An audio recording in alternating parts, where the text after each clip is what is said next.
જો આપણા ઘરની દિવાલો બોલી શકતી હોત તો એ શું કહેત?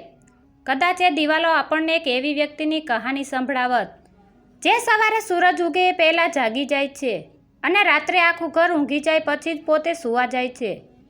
આપણે તેને મમ્મી કહીએ છીએ, પણ શું આપણે ક્યારેય તેની એ થાકેલી આંખો અને દુખતા હાથને જોયા છે? આજે હું તમને મારા ઘરની એવી જ એક સત્ય હકીકત જણાવવા માગું છું, જે જોઈને કદાચ તમારી પણ આંખો ભીની થઈ જશે. આ વાત છે મારા ઘરની. મારું ઘર એટલે ખુશીઓથી ભરેલું એક નાનું અમથું આસિયાનું. ઘરમાં હું, મારા પપ્પા, મારો નાનો ભાઈ અને સૌથી મહત્ત્વનું પાત્ર મારી મમ્મી, જમનાબા. મમ્મી દેખાવમાં સાવ સાદી સાડી પહેરેલી અને મોઢા પર હંમેશા એક મીઠું સ્મિત, પણ એ સ્મિત પાછળ કેટલો થાક છુપાયેલો છે એ સમજાવવાની મેં ક્યારેય કોશિશ જ ન કરી. એક દિવસ રવિવાર હતો. મને થયું કે આજે તો આરામ કરીશ, પણ સવારે 5:30 વાગ્યે રસોડામાંથી વાસણનો ધીમો અવાજ આવ્યો. મેં આંખ ખોલીને જોયું તો મમ્મી રસોડામાં હતી. મેં મનમાં વિચાર્યું, હજુ તો સૂરજ પણ બરાબર નથી નીકળ્યો અને મમ્મીએ કામ શરૂ કરી દીધું. મને જોવાનું મન થયું કે આખો દિવસ મમ્મી એવું તે શું કામ કરે છે કે જે આપણને દેખાતું નથી. મેં નક્કી કર્યું કે આજે હું કંઈ જ નહીં કરું, બસ મમ્મીને ઓબ્ઝર્વ કરીશ. સવારે સૌથી પહેલાં મમ્મીએ પપ્પા માટે ગરમ પાણી કર્યું, પછી ભાઈ માટે દૂધ ગરમ કર્યું અને આખા ઘરની સાફ સફાઈ શરૂ કરી. જે ઘર આપણને સવારે ચમકતું દેખાય છે ને, એની પાછળ મમ્મીએ ઝાડુ પોતા કરવામાં કમર તોડી નાખી હોય છે. એના હાથ ઠંડા પાણીમાં પલળેલા હતા, પણ એના ચહેરા પર કોઈ ફરિયાદ નહોતી. 7 વાગ્યા ત્યાં તો રસોડામાંથી વઘારની સુગંધ આવવા લાગી. ગરમા ગરમ નાસ્તો તૈયાર હતો. અમે બધા ટેબલ પર બેસીને જમતા હતા. મમ્મી અમને પીરસતી હતી. મેં જોયું કે મમ્મીના ભાગે તો છેલ્લે જે વધ્યું ઘટ્યું હતું એ જ આવ્યું, પણ એણે તો હસતા મોઢે એ પણ ખાઈ લીધું. નાસ્તા પછી વાસણનો મોટો ઢગલો થયો. મેં જોયું કે મમ્મી એકલી એ બધા વાસણ ઘસતી હતી. એના હાથના કાંડા કદાચ દુખતા હશે, કારણ કે એ વારે વારે એને દબાવતી હતી. પણ જેવી પપ્પાએ બૂમ પાડી કે જમના, મારી ઓફિસની બેગ ક્યાં છે, એટલે મમ્મી બધું છોડીને તરત દોડી. આ તો હજી સવારની શરૂઆત હતી. બપોરના 12 વાગ્યા સુધીમાં તો મમ્મીએ કપડાં ધોઈ નાખ્યા હતા, ઘરની સાફ સફાઈ કરી લીધી હતી અને બપોરની રસોઈની તૈયારીમાં લાગી ગઈ હતી. રસોડામાં ગરમી હતી, પંખો ચાલતો હતો, પણ મમ્મીને તો પરસેવો વળી રહ્યો હતો. મેં પૂછ્યું, મમ્મી તું થાકી નથી ગઈ? ત્યારે એણે બહુ સરસ જવાબ આપ્યો. એણે કહ્યું, બેટા, પરિવાર માટે કામ કરવામાં થાક કેવો? તમે બધા શાંતિથી જમો અને ખુશ રહો ને, એટલે મારો બધો થાક ઉતરી જાય છે. આ સાંભળીને મારું દિલ ભરાઈ આવ્યું. આપણે જેને માત્ર ગૃહિણી કહીએ છીએ એ હકીકતમાં એક એવી મેનેજર છે જે પગાર વગર અને રજા વગર 24 કલાક કામ કરે છે. પણ શું આપણે એને એટલું સન્માન આપીએ છીએ? આ સવાલ મારા મનમાં સતત ઘૂમવા લાગ્યો. હજી તો સાંજ બાકી હતી અને સાંજ પડતા સુધીમાં જે દ્રશ્યો જોયા એણે મને અંદરથી હચમચાવી દીધો. બપોરના 1 વાગ્યા હતા. બહાર સખત તડકો હતો અને લૂ વાઈ રહી હતી. પપ્પા ઓફિસે હતા અને મારો ભાઈ તેના રૂમમાં ગેમ રમતો હતો. મને થયું કે લાવ આજે જોઉં તો ખરો કે મમ્મી અત્યારે શું કરે છે. હું રસોડા પાસે ગયો તો જોયું કે મમ્મી રોટલી વણી રહી હતી. રસોડામાં ગરમી એટલી હતી કે મમ્મીના કપાળ પરથી પરસેવાના ટીપાં પડી રહ્યા હતા. તે વારે વારે પોતાની સાડીના છેડાથી મોઢું લૂછતી અને ફરી પાછી ગરમ તવી પર રોટલીઓ શેકવા માંડતી. મેં જોયું કે ગેસની જ્યોત તેના ચહેરા પર લાગતી હતી, છતાં તેના હાથ અટકતા નહોતા. તેને ખબર હતી કે હમણાં પપ્પા જમવા આવશે, ભાઈને ભૂખ લાગશે, એટલે બધું ગરમા ગરમ તૈયાર હોવું જોઈએ. આશ્ચર્યની વાત તો એ હતી કે આટલી ગરમીમાં પણ તે ગુસ્સે નહોતી. તે તો ધીમા અવાજે કોઈ ભજન ગણગણતી હતી, જાણે એ ગરમી તેને લાગતી જ ન હોય. પપ્પા આવ્યા. અમે બધા જમવા બેઠા. મમ્મીએ પંખો અમારી તરફ કરી દીધો અને પોતે ઊભી ઊભી અમને પીરસવા લાગી. મેં જોયું કે પપ્પાએ શાકમાં મીઠું ઓછું હોવાની ફરિયાદ કરી. મમ્મીએ તરત જ માફી માગી અને દોડીને મીઠું લઈ આવી. મને અંદરથી ઘણું દુઃખ થયું. જે સ્ત્રીએ આખી બપોર બળીને આ રસોઈ બનાવી, તેને એક થેન્ક યુ કહેવાને બદલે અમે તેની ભૂલ કાઢી રહ્યા હતા. પણ મમ્મી, તેના ચહેરા પર હજુ પણ એ સ્મિત હતું. તે ખુશ હતી કે અમે ધરાઈને જમી રહ્યા છીએ. જમ્યા પછી જ્યારે અમે બધા પોતપોતાના રૂમમાં આરામ કરવા ગયા, ત્યારે મને લાગ્યું કે હવે મમ્મી પણ આરામ કરશે, પણ ના, મારું અનુમાન ખોટું હતું. રસોડામાં ફરીથી વાસણ સાફ કરવાનો અવાજ શરૂ થયો. હેઠા વાસણો ઉટકવા, રસોડું સાફ કરવું, વધેલું જમવાનું ઠેકાણે પાડવું, આ બધું પતાવતા તેને બીજા 2 કલાક નીકળી ગયા. મેં જોયું કે તેના પગમાં સોજા હતા, કદાચ લાંબો સમય ઊભા રહેવાના કારણે. તે રસોડાના ખૂણામાં એક નાની પાટલી પર બેસીને થોડીવાર માટે આંખો મીચી રહી હતી. મેં વિચાર્યું કે હું તેને જઈને કહું કે મમ્મી તું થોડીવાર સૂઈ જા. પણ જેવો હું તેની પાસે ગયો ત્યાં જ પાડોશના કાકી આવ્યા. મમ્મી તરત જ ઊભી થઈ ગઈ, જાણે તેનો થાક ગાયબ થઈ ગયો હોય. તેણે કાકી માટે ચા બનાવી, તેમની સાથે હસીને વાતો કરી. મને નવાઈ લાગી કે આ સ્ત્રી પાસે આટલી એનર્જી ક્યાંથી આવે છે. શું તેને ક્યારેય એવું નથી થતું કે આજે મારે કંઈ જ ન કરવું? બપોરના 4 વાગ્યા હતા. હજી મમ્મીએ માંડ 15 મિનિટ આરામ કર્યો હશે. ત્યાં જ તેને યાદ આવ્યું કે સાંજના જમવા માટે શાક સુધારવાનું બાકી છે. તે ફરી પાછી કામે વળગી. તેના માટે રવિવાર હોય કે સોમવાર, રજા જેવો કોઈ શબ્દ જ નહોતો. આપણે તો 8 કલાકની નોકરી કરીને થાકી જઈએ છીએ, પણ મમ્મીની આ નોકરી તો સવારના 5 વાગ્યાથી ચાલુ હતી. તેની આ અદ્રશ્ય મહેનત જોઈને મને આજે પહેલીવાર સમજાયું કે ઘરના પાયામાં મમ્મીનો કેટલો મોટો ત્યાગ રહેલો છે. સાંજના 5 વાગ્યા હતા. આકાશમાં થોડો અંધકાર ઉતરી રહ્યો હતો. હું મારા રૂમમાં બેસીને લેપટોપ પર કામ કરતો હતો. અચાનક મને રસોડામાંથી કંઈક પડવાનો અવાજ આવ્યો. હું દોડીને ત્યાં ગયો તો જોયું કે મમ્મી જમીન પર બેસી ગઈ હતી અને પોતાનો જમણો પગ પકડીને બેઠી હતી. તેના ચહેરા પર પીડા સ્પષ્ટ દેખાતી હતી. મેં ગભરાઈને પૂછ્યું, મમ્મી શું થયું, તું પડી ગઈ? મમ્મીએ તરત જ પોતાનો ચહેરો સાફ કર્યો અને મારા તરફ જોઈને હસતા હસતા બોલી, અરે ના બેટા, કંઈ નથી થયું. આ તો જરા પગ લપસ્યો અને સ્નાયુ ખેંચાયો. હમણાં મટી જશે, તું તારું કામ કર જા. મને ખબર હતી કે તે ખોટું બોલી રહી છે.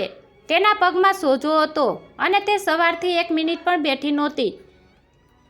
મેં જીદ કરી અને તેને પરાણે લિવિંગ રૂમમાં સોફા પર બેસાડી. મેં કહ્યું, આજે સાંજની ચા હું બનાવીશ, તું બસ અહીં બેસ. મમ્મીના આંખમાં એક અજીબ ચમક આવી ગઈ, જાણે વર્ષો પછી કોઈએ તેને આરામ કરવાનું કહ્યું હોય. હું રસોડામાં ગયો, પણ મારું ધ્યાન મમ્મી તરફ જ હતું. મેં જોયું કે જેવી હું રસોડામાં ગયો, મમ્મીએ ધીમેથી પોતાની કમર દબાવી અને એક ઊંડો નિસાસો નાખ્યો. એ નિસાસામાં આખા દિવસનો થાક હતો, જે તેણે અમારી સામે ક્યારેય વ્યક્ત નહોતો કર્યો.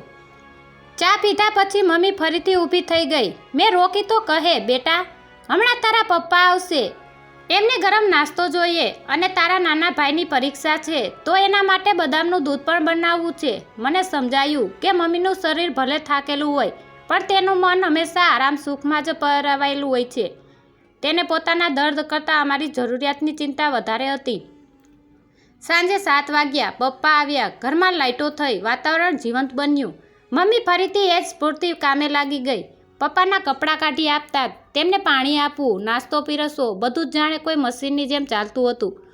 પણ એ મશીન લોખંડનું નહીં, પણ માંસ અને લોહીનું બનેલું નહોતું, જેને લાગણીઓ પણ હતી. પપ્પાએ વાતોમાં કહ્યું, આજે ઓફિસમાં બહુ કામ હતું, હું તો બહુ થાકી ગયો છું. મમ્મીએ તરત જ પપ્પાના ખંભા દબાવતા કહ્યું, તો પછી થોડીવાર આરામ કરો, હું ગરમ પાણી મૂકું છું. કોઈએ મમ્મીને ન પૂછ્યું કે જમના તું થાકી છે? મેં પણ ન પૂછ્યું. આ આપણી સૌથી મોટી ભૂલ છે. આપણે માની લઈએ છીએ કે મમ્મી છે ને તો તેને થાક નહીં લાગતો હોય. રાતની રસોઈની તૈયારી શરૂ થઈ ગઈ. મમ્મી ફરી પાછી એ જ ગરમીમાં, એ જ ઊભા પગે રસોડામાં હતી. મને આજે પહેલીવાર અનુભવ થયો કે ઘરની દરેક સુવિધા પાછળ મમ્મીની કોઈને કોઈ ભૂમિકા છુપાયેલી હોય છે. સાંજ પૂરી થઈ રહી હતી અને રાત પડી રહી હતી, પણ મમ્મીનો દિવસ હજી પૂરો થયો નહોતો. રાતના 10:30 વાગ્યા હતા. પપ્પા અને ભાઈ જમીને સૂઈ ગયા હતા. મેં પણ લાઇટ બંધ કરી દીધી હતી, પણ મને ઊંઘ નહોતી આવતી. હું જાગતો હતો, પણ મમ્મીને લાગ્યું કે હું સૂઈ ગયો છું. મેં જોયું કે મમ્મી હજુ પણ રસોડામાં હતી.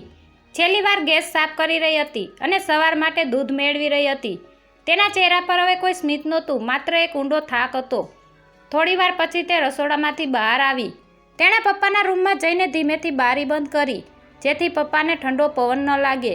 પછી તે મારા ભાઈની પાસે ગઈ, જેની ચાદર નીચે પડી ગયું હતું. તેણે બહુ જ પ્રેમથી એ ચાદર ફરીથી તેના પર ઓઢાડી અને તેના માથા પર હાથ ફેરવ્યો. એ દ્રશ્ય જોઈને મને સમજાયું કે મમ્મી માટે અમે ક્યારેય મોટા જ નથી. તેના માટે અમે હંમેશા એ જ નાના બાળકો છીએ જેને સંભાળવાની જરૂર છે. પછી મમ્મી લિવિંગ રૂમમાં આવી અને ત્યાં પડેલી એક નાની લાઇટ ચાલુ કરી.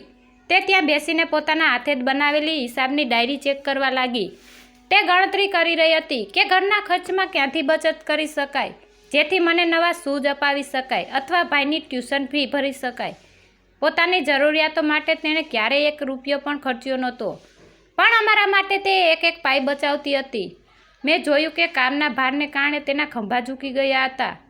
તેણે ધીમેથી પોતાની અથાળીઓ જોઈ, જે વાસણ ઘસીને અને કપડાં ધોઈને લાલ થઈ હતી. તેણે થોડીવાર માટે પોતાની આંખો બંધ કરી અને કદાચ ભગવાનને પ્રાર્થના કરી રહી હતી કે હે પ્રભુ, મને એટલી શક્તિ આપજે કે હું મારા પરિવારને હંમેશા આવી જ રીતે સાચવી શકું. આટલો થાક હોવા છતાં તેની પ્રાર્થનામાં પણ હું નહીં, પણ અમે હતા. સૌથી વધુ દર્દ તો ત્યારે થયું જ્યારે તે સૂવા માટે ગઈ. પલંગ પર આડા પડવાની સાથે જ તેના મોઢામાંથી એક ધીમો હાય રે નીકળ્યો. એનો આખો દિવસનો સંગ્રહાયેલો થાક હતો. પણ જેવી પપ્પાએ પડખું ફેરવ્યું, મમ્મી ફરી પાછી શાંત થઈ ગઈ, જેથી પપ્પાની ઊંઘ ન બગડે. તે પોતાની પીડા પણ બહુ શાંતિથી સહન કરતી હતી. મને એ રાત્રે સમજાયું કે મમ્મી માત્ર રસોઈ બનાવનાર વ્યક્તિ નથી, પણ તે ઘરની એ છત છે જે પોતે તડકો અને વરસાદ સહન કરે છે, પણ નીચે રહેનારાઓને આંચ પણ આવવા દેતી નથી. જે સ્ત્રી સવારે 5:30 વાગે જાગી હતી, તે હવે રાત્રે 12 વાગે સૂવા જઈ રહી હતી. માત્ર 5-6 કલાકની ઊંઘ અને ફરી પાછું એ જ ચક્ર. કોઈ રજા નહીં, કોઈ પગાર નહીં, માત્ર નિસ્વાર્થ પ્રેમ. હું અંધારામાં સૂતો વિચારી રહ્યો હતો કેમ અત્યાર સુધી મમ્મીને એટલી બધી હલકામાં લીધી.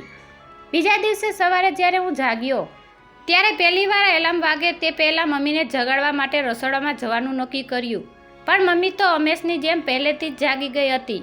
રસોડામાં કામ કરતાં કરતાં તેની નજર જૂના કબાટ સાફ કરવા પર ગઈ. મેં તેને મદદ કરવાનું વિચારીને કબાટમાંથી સામાન કાઢવા માંડ્યો.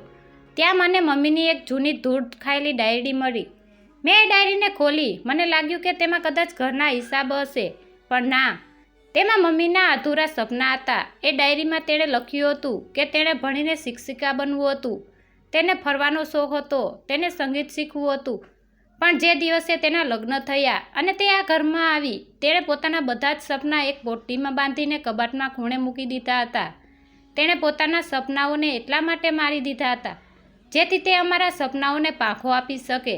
ડાયરીના છેલ્લા પાના પર લખ્યું હતું, આજે મારો દીકરો મોટો થઈ ગયો છે, તે હવે પોતાની દુનિયામાં વ્યસ્ત છે. મને કોઈ ફરિયાદ નથી, બસ ઈશ્વરને એટલી જ પ્રાર્થના છે કે તેને ક્યારેય કોઈ તકલીફ ન પડે. આ વાંચીને મારી આંખોમાંથી આંસુ સરી પડ્યા. આપણે મમ્મીને માત્ર કામ કરનાર સમજીએ છીએ, પણ એ ભૂલી જઈએ છીએ કે એ પણ એક માણસ છે, તેના પણ અરમાનો છે. હું દોડીને રસોડામાં ગયો અને મમ્મીને પાછળથી વળગી પડ્યો. મમ્મી ગભરાઈ ગઈ. શું થયું બેટા, કેમ રડે છે? મેં ધ્રુજતા અવાજે કહ્યું, મમ્મી, મને માફ કરી દે. મેં ક્યારેય તારા થાકને, તારા ત્યાગને કે તારા સપનાઓને સમજવાની કોશિશ નથી કરી. તું આખા દિવસમાં જ કેટલું કામ કરે છે એ મને ગઈકાલે જ જોયું. મમ્મીએ મારા આંસુ લૂછતા કહ્યું, ગાંડા, માં ક્યારેય સંતાનોથી નારાજ નથી હોતી. તમે ખુશ છો તો હું પણ ખુશ છું. તે દિવસે મેં એક સંકલ્પ કર્યો. મેં નક્કી કર્યું કે હવેથી ઘરના કામમાં હું અને પપ્પા પણ મમ્મીને મદદ કરીશું. અમે તેને રવિવારની રજા આપીશું. તેને એ બધી જગ્યાએ લઈ જઈશું જ્યાં તેને જવું હતું. તે દિવસ પછી અમારું ઘર ખરેખર સ્વર્ગ બની ગયું હતું, કારણ કે હવે મમ્મી માત્ર કામ નહોતી કરતી, પણ તે અમારા પ્રેમનો આનંદ પણ માણી રહી હતી. મિત્રો, મમ્મીની કિંમત ત્યારે ન સમજાય જ્યારે તે હાજર હોય, પણ તેની કિંમત ત્યારે સમજાય જ્યારે તે બીમાર પડે અથવા ઘરે ન હોય. સવારથી સાંજ સુધી મમ્મી જે કરે છે ને, એ કોઈ નોકરી નથી, એ તો ઈશ્વરની ભક્તિ છે. માં એ ઘરનું હૃદય છે. જો હૃદય ધબકતું બંધ થાય તો શરીર જીવી ન શકે. તેમ જો માં નારાજ કે થાકેલી હોય તો ઘર ક્યારેય ખુશ ન રહી શકે. તેની મહેનતને માન આપો અને તેના પ્રેમને ક્યારેય ઓછો ન આંકશો. મિત્રો, આ વાર્તા માત્ર મારા ઘરની નથી, પણ તમારા અને દુનિયાના દરેક ઘરની છે. જો આ વાર્તા તમને ગમી હોય તો આજે જ તમારા મમ્મી પાસે જજો અને તેને કહેજો કે મમ્મી, તું અમારા માટે જે કરે છે એની કોઈ કિંમત નથી. આ વિડીયોને એટલો શેર કરો કે દરેક દીકરો અને દીકરી પોતાની મમ્મીની મહેનતને સમજી શકે. અને હા, કોમેન્ટમાં લખવાનું ભૂલતા નહીં. ચેનલને સબસ્ક્રાઈબ કરો જેથી આવી જ હૃદયસ્પર્શી વાર્તાઓ તમને મળતી રહે. આભાર.